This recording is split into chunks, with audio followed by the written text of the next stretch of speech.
And to me, that says much more about CNN Yes. and their leadership than it does about elderly and weirdly young Scott.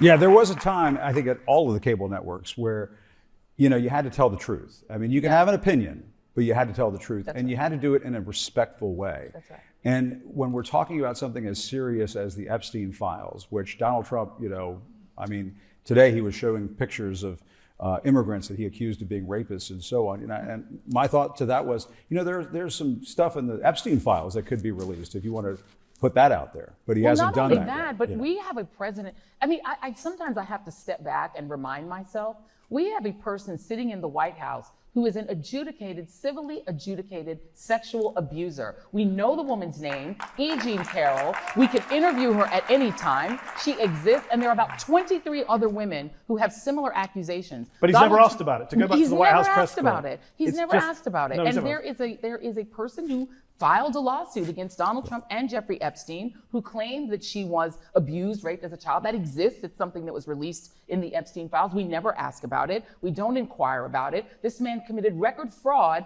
yet we're supposed to take seriously that he's very concerned about fraud in Minnesota. I mean, everything. Well, he keeps pardoning fraudsters every day. And he pardons fraudsters but they're not almost Somali, daily. so it's fine. Oh, Joy. that's right. I forgot. Yeah. I keep forgetting. That's right. And they paid him probably. Before I go to the audience, Joy, I got to ask you this. One of the biggest discrepancies, I think many people would argue, especially in our audience tonight, I would guess, between major media outlets and now independent media is the coverage of Gaza.